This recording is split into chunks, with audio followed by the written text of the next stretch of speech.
I've been following you for quite some time, at least like 15 to 20 videos of yours, and the rabbit hole, of course, is unbelievably exciting. The dopamine rush of finding out new things about what we earlier thought was wrong or what we earlier thought was right is really exciting. I wanted to have an opinion on a slightly different topic, if it's okay for a segue. Um, Can we talk in the Telugu only because period the audience is mostly Telugu? Would you like to go there? I've seen some streams of yours which had English, so I assumed it was okay. Should Okay, I mix no worries, no worries. So if it's only for it? English Because audience, it's fine. But because I'm not I think myself completely. okay, go ahead. Let's do it. Do this one in English. Go ahead, sir, please. All right. If you can also, in a quick summary, if you can do it in Telugu, because name Telugu matarte, it's going to be sounding very funny. So I wouldn't want to take that chance. No worries. So my question primarily was the period where we see the end of the uh, uh, IBC section, that is the Indus Valley Civilization section, until let's take we understand the last Buddha that we know of. There is a gap of around 500 to 600 years. Apparently, yeah, yeah. Yeah. So I was obviously there is this thing of discontinuity systematics, right? Wherein Right. the moment there is no continuation that is evident, the religious folk pounce on to that, saying that, hey, something happened there which is unexplainable, and hence divinity, and hence the we all sing together with Kumbaya. So I'm just thinking, is there anything which is solid that's available as to what happened between the last phase of IVC and as we understand Buddha as uh, the Buddha as we know as of now, which is the 5th century BC. There is no clear indication, and then the other problem is um, dating these things to exact century has becoming more and more a challenge, because first thing, we don't have unfortunately, India still doesn't have the solid infrastructure that is needed for dating these things to a considerable precision. So we keep sending it to South Korean laboratories and various places around the Mhm. world to find out what is the nearest century that this could be dated to. And we know that as we go backward and backward, the cone of uncertainty, as we call it, it keeps rising and rising. So the range becomes bigger and bigger. They have to say it is between 5,000 and 7,000 years, which is a 2,000-year gap in between. And if you keep going backward and backward, you have to give a bigger range. So at least for the period that was in question, um, and we have to be very careful when we say the decline of Harappan civilization, right? There is nothing called a one-day shut off, right? It's just like, the Mhm. things, people abandon their places slowly and then they move out. Like we see some motor towns and some oil towns in US, right? So there will be a good city for a good couple of decades or so, and slowly people abandon their houses and leave, and we have ghost towns after the Mhm. natural resources around there extinguish. There is no point living in there unless you have a big another thing going on. So that's why oil towns and the other mineral towns, right? You can see that in South America also. There are towns which only existed because of some mining going on, and after the uh, mineral gets exhausted, they abandon it. Now here, these Harappan people, they don't have any mineral, or so at least we don't know of anything, but what they have is the a good river system. And slowly, as the river systems change their course, and the water is not uh, you can have two things, right? Either it is too many floods at some point in time, or too many droughts season after Mhm. season. People will slowly abandon it and leave. So that's how it slowly, and once you in a place where you used to have 1,000 families, and slowly if 100 families leave, no big deal. But if 900 families leave, the other 100 do not have anything to do over there, because the trade is less, the work to do is less. So slowly people start abandoning the city because there are no other people, and it's a chain reaction, right? Out of the last 100 families, if one leaves, another one leaves, another one leaves, and suddenly you see that the whole town is empty. That is how they expect Mhm. these cities have been abandoned. Okay, nobody leaves the town. It's not like some aliens came and abducted, right? So you just cannot switch off a city like that. It has to be very gradual. It could be done in generations. You have to have Yeah, multiple yeah, seasons of drought, continuous drought where there is no output, or you should have continuous seasons after season of overflowing floods which destroying everything, and people will think that done with this, let's go somewhere else. And now the place where we call, the Buddha's, the Lumbini, right, where they say that Buddha has taken birth and all, they're pretty far away. They look closer on the map, but they're at least a couple of thousands of kilometers away, at least 1,000. And now the 1,000 kilometers doesn't seem much, but at that point in time, 1,000 kilometers is a big deal. And it happened completely different centuries. And I'm not a big fan of Buddhism either, but I just go by what their archaeological evidences say. yeah, And I don't see a direct link between what happened to Harappan people and this Buddhism. It's really a mystery. The hypothesis that we can go with is that the people of Harappa, they might have merged with other peoples in other towns and slowly forgotten their past. It happens now also, right? People who migrate to different places and different countries, give them 3 generations and you don't even remember. They can't even speak a single word of their yeah, own ancestral tongue, right? yeah, yeah, of course. What is So your take on the multiple Buddhas that existed before the Gautama Buddha that we know of as of now? They're saying that the I, Samyak culture is there and 28 Buddhas existed before that, and the culture was carried upon for millennials before the actual I Buddha. some I somehow have suspicion on that. It sounds too good like a conspiracy theory, Too good to be true, right? right? Yeah. It sounds like a conspiracy theory. It seems it looks like they also had a leaf or two, read a leaf or two from Mm, these the Sanatanavadis and all that. They seem to have their mm. own set of mythologies and their own set of origin stories and all that. So that's why I have no what do you say no leaning towards Buddhism also, because it has been corrupted the same way as any other religion has been corrupted. So they are free to make their own stories, but somehow I don't feel that. See, at least Harappan Yeah, culture, as we know it, as has been excavated, there seem to be some amount of people worship, not deity worship, right? People have been shown to be worshipped, or at least people sitting down and offering things to a standing person. So in my view, it will be like a sardar or the sarpanch of a village, the head of the village, and others are offering him things to him. That's how I see it. So it is like a people worship and a person worship. And worship doesn't mean believing in supernatural things, right? And Harappan civilization, at least the things that we found, has nothing related to a god or a deity or absolutely. I anything. mean, they've been, yeah, yeah, yeah.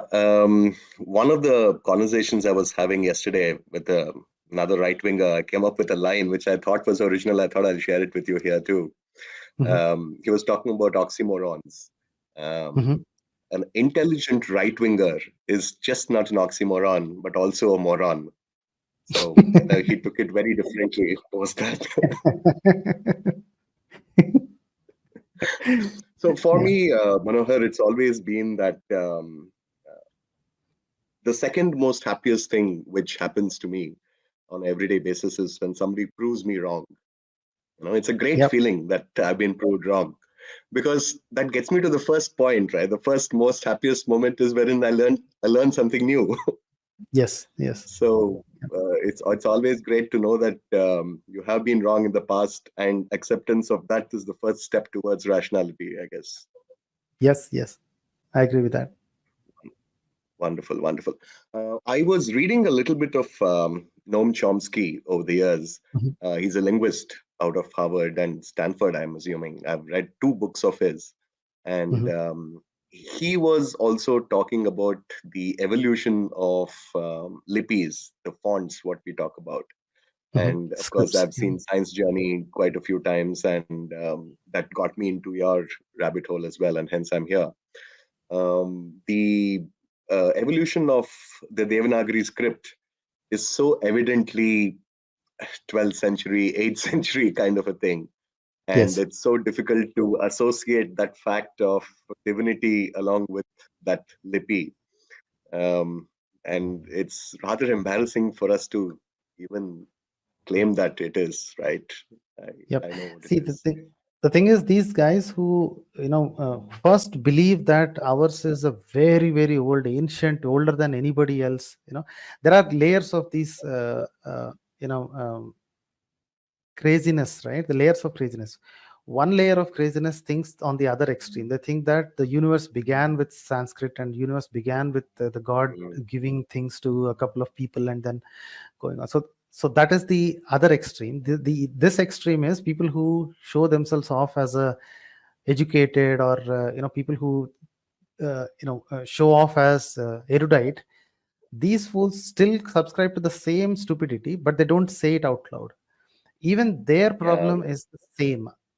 They cannot digest the fact that Sanskrit never had a script until somebody invented or at least carved out Devanagari out of Nagari, right? So nobody invented the script. It's again an evolution. Some people already had Nagari because Nagari was a script that is used by the Prakrit languages. Then it got divided into the Nandanagari and Devanagari. And then even after the invention of Devanagari or the creation of Devanagari, couple of centuries, these fools were not ready to write anything in Sanskrit. See, the oldest Devanagari is evident somewhere around 9th century, but all the books that we find, all the manuscripts that we find, they are after 11th century, 10th and 11th century. So people didn't even write, even after having a script specifically created for this purpose, because for all that, the double sounds and triple sounds and all that, right? Even after creating that, so even after creating that, people are reluctant. So the acceptance of writing happened much later than 10th century. And that's why the oldest Rigveda that you find in Devanagari, the oldest form of Devanagari, is from the 15th century. They are not able to digest this. That is the Mahidaru Vatsayan. Right, the one in Bori, right? Bhandarkar Oriental Research Institute. That they have the oldest written Rigvedic artifact, and that is from the 15th century, right? So they couldn't fathom this whole thing, and they start by saying ours is the oldest, and when all the things unravel on their face, the first defense of a scoundrel is always to, at least these saffron scoundrels, is the simple way to say, Britishers have stole everything. The minute I hear that Britishers have stole everything or Britishers have mistranslated, right? By definition, I immediately categorize them as number one morons, right? Because if that is the only argument you have, moron as well as a moron now. Yes.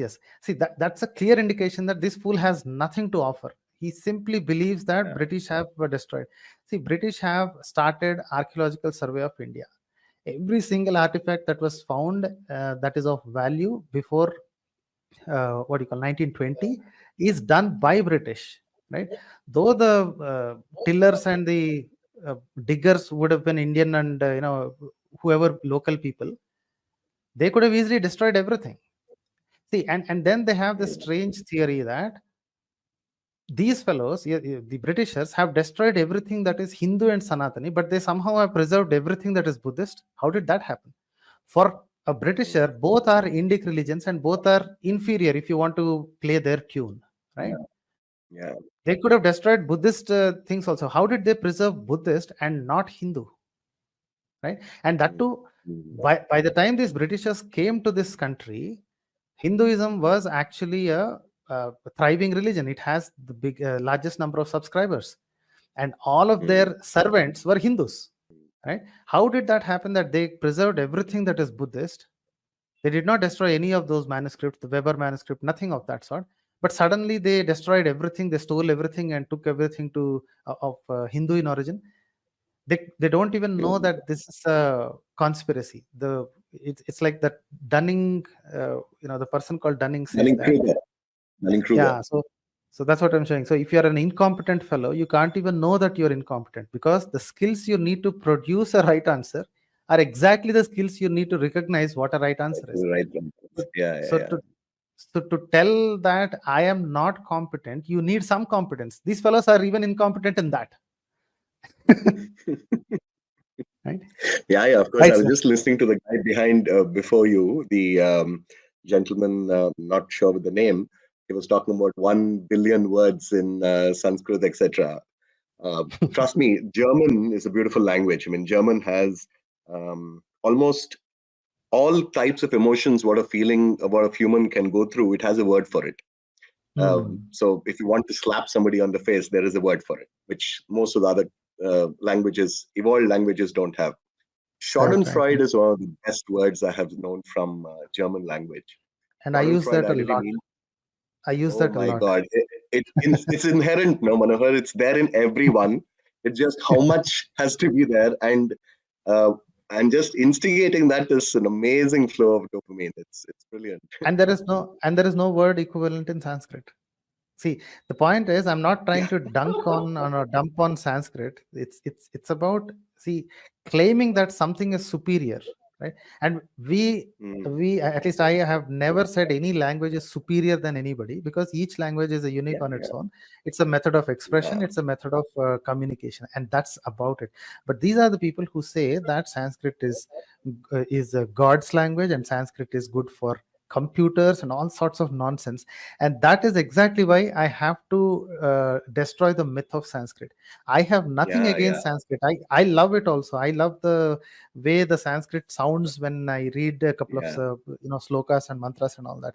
So I love it. But the moment these fellows say that it is something divine, I have to destroy it. I have to put it down and say all the shortcomings of Sanskrit.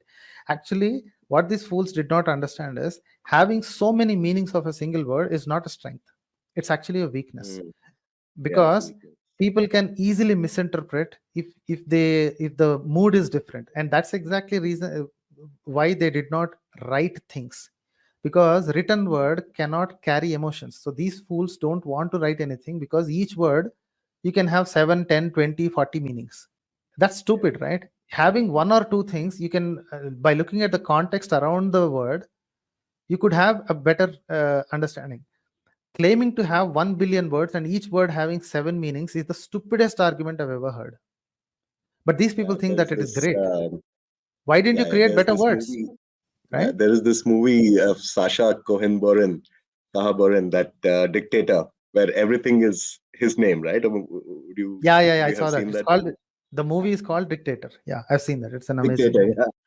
There's so many meanings for one word, and it just creates chaos. So anyway, thanks a lot, Manohar, for having me on board, and continue the great work. But there's one definite problem I see, that the draw of listening to you and listening to rational speech and free thought is so addictive. It is sort of almost prioritizing my time, and I find that a little bit of a trouble for me. Give me something to snap out of that and keep it only not, what would I say, if not recreational, informative enough. Because you know how it is, right? It is the highest dopamine release of learning something new. It gets out of your regular type of work, what you do. I would like to spend more time on doing something which is a little more productive. Not that this is not productive, but this ain't going to be keep filling my EMIs. So it's what would you suggest? I hope you understand what I'm saying. It's just about spacing, and the thing is, there are too many number of videos, and I've been doing this for about a year and a half or 2 years, right? So it's going to increase. So it's I don't know what to say. It's just spacing it out. That's all. Yeah. I know. Right, sir. Thanks a lot for coming. Thanks a lot, buddy. Good day, man. Thank you. Yeah. Bye.